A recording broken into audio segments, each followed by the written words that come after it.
Aqui no texto que nós acabamos de ler, nós encontramos 3 elementos que vão nos conduzir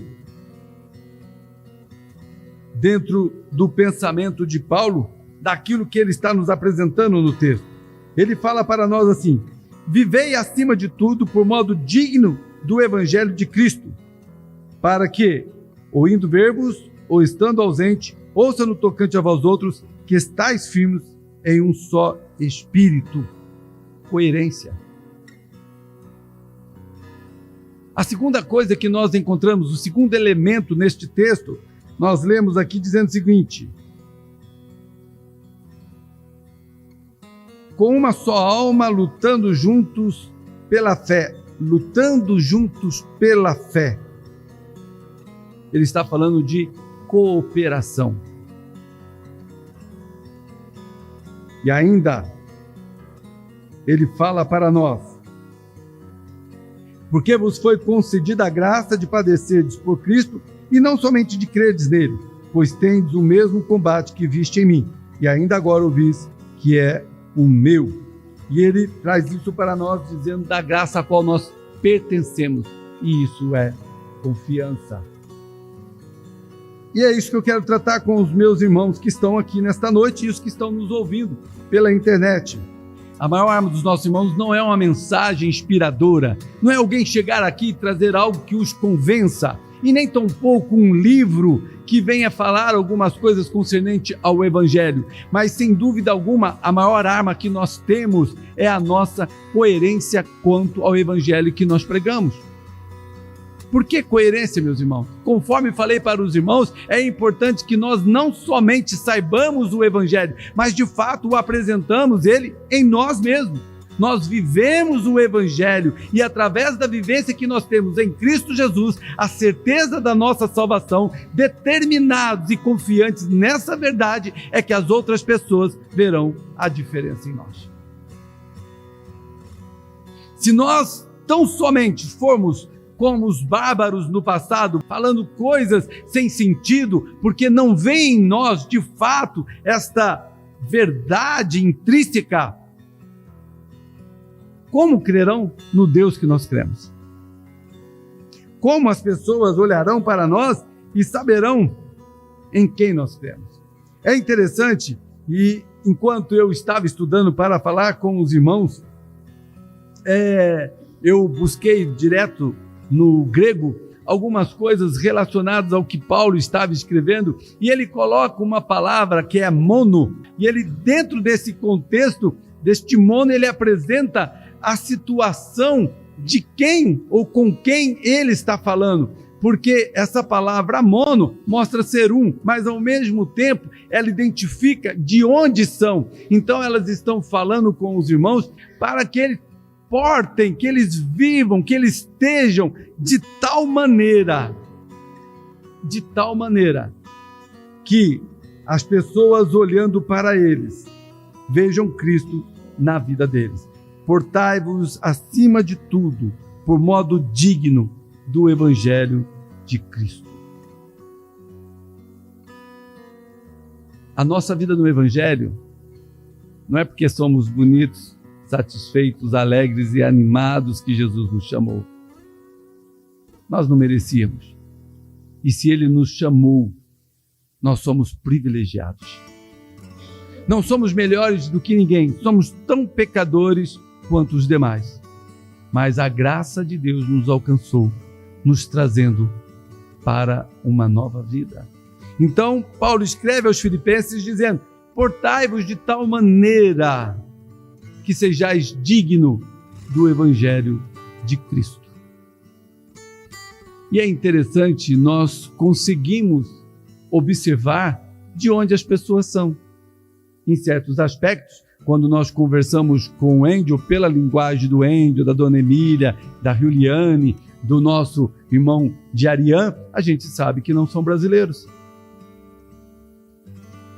Quando nós assistimos uma Copa, assistimos um movimento e lá fora são filmados os brasileiros, é fácil identificar um brasileiro. Eles estão sempre fazendo festa. Isso é natural. E as pessoas dizem, ele é brasileiro. Às vezes também fazem coisas que não deveriam fazer. E este fazer o que não deveria ser feito, às vezes nos causa vergonha. Alguns até dizem, só podia ser brasileiro. Não é? E quantas vezes nós já nos envergonhamos de situações que vimos através da mídia relacionado ao nosso povo. Paulo, ao escrever aos Filipenses, ele está dando a eles a direção de onde são. Eles são dos céus, eles são pertencentes ao Evangelho de Cristo, eles pertencem a Cristo. E não somente eles, nós também pertencemos a Cristo e somos chamados em Cristo a vivermos de tal maneira, portemos de tal maneira, que sejamos achados dignos do Evangelho de Cristo. Esse chamado de Paulo, embora falando junto à igreja e conhecendo a igreja, e a Bíblia aqui nesta carta de Filipenses nos mostra uma carta de contentamento, Paulo também está preocupado com as coisas que estão acontecendo dentro da vida da igreja. E isso é um abrir dos nossos olhos, nos chamando a atenção para que nós saibamos como nós devemos nos portar quanto ao Evangelho de Cristo. Porque o inimigo, nosso adversário, a palavra de Deus nos diz, ele anda ao derredor, bramindo como leão, tentando tragar quem ele puder tragar, tentando nos levar por situações contrárias à vontade de Deus, que nós não somente nos envergonhamos, mas envergonhamos também os nossos irmãos.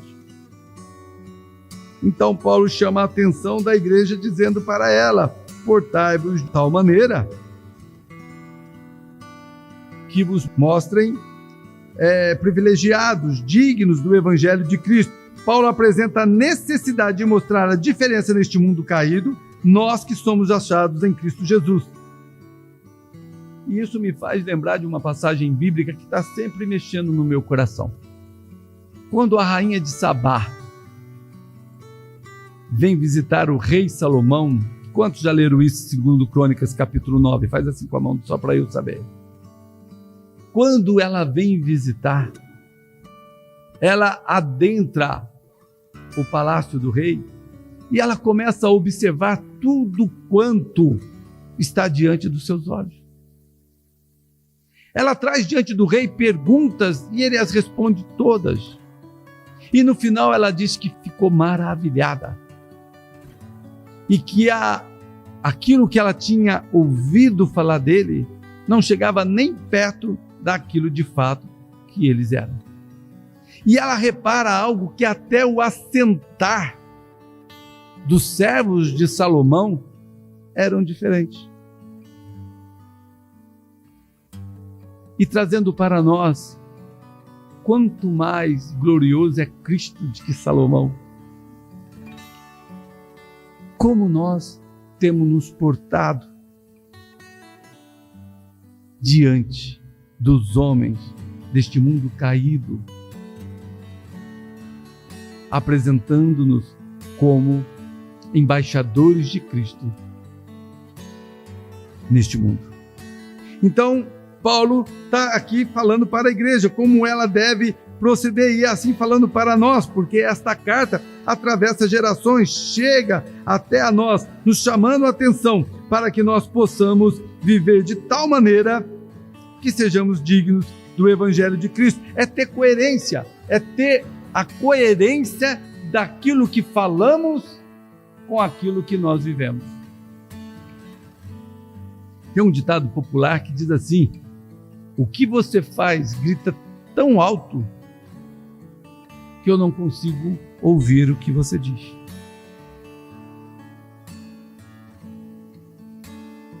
Aquilo que você faz grita tão alto que eu não consigo ouvir o que você diz.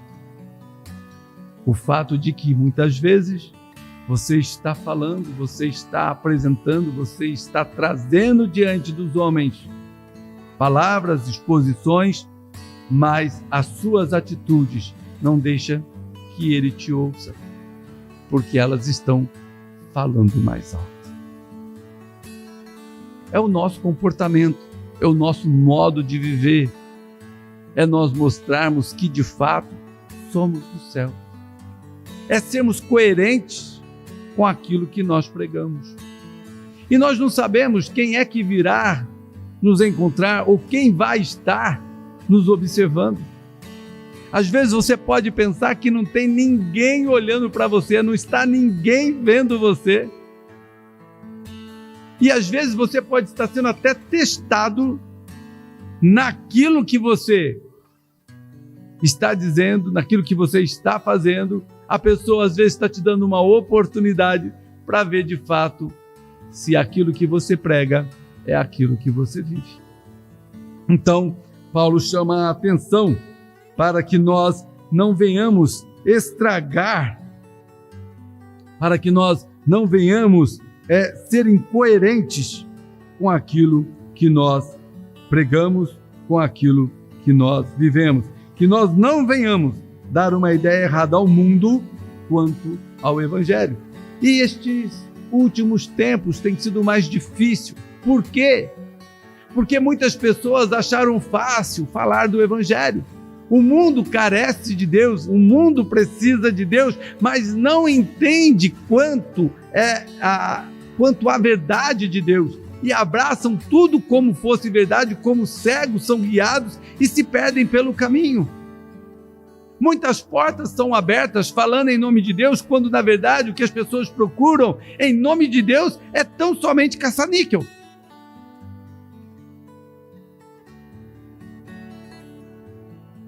Mas quando nós olhamos para a verdade e entendemos a verdade, a quem nós pertencemos, aprendemos a vigiar para não fazermos diferente, não darmos uma ideia errada e ao mesmo tempo, através de nós, anunciarmos o Evangelho. Esses dias eu entrei no metrô, lá na Barra Funda. Eu não sei se já comentei com alguns irmãos, se eu fico em casa para orar em casa, não dá certo.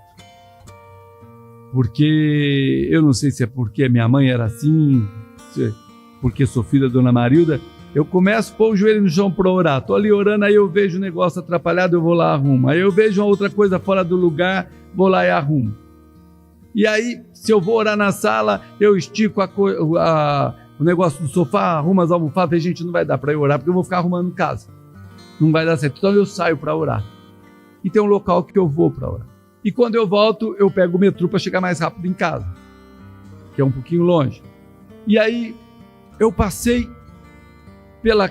fui passar pela catraca e ela estava aberta, ela estava com verde, porque o homem que estava na minha frente, ele estava ali, que agora tem aquele QR Code, né? Colocou o QR Code e não abriu, ele não conseguiu atravessar. Na hora que abriu, ele cansou e foi passar na outra. Eu vi aberto, antes que alguém fizesse, eu passei e falei para ele, olha, você pôs o QR Code, deu certo, não viu, eu passei, agora eu vou pagar para você. Paguei e ele passou. Aí ele falou para mim assim, ainda existe gente honesta. Eu falei, não, é Cristo na vida da gente. O que você vê de ruim em mim, como disse Spurgeon, sou eu mesmo. Mas o que você vê de bom é Cristo. E Cristo tem que mudar a nossa vida. Cristo tem que transformar o nosso modo de ser. Nós temos que viver para a glória de Cristo. Porque Cristo em nós é a esperança da glória.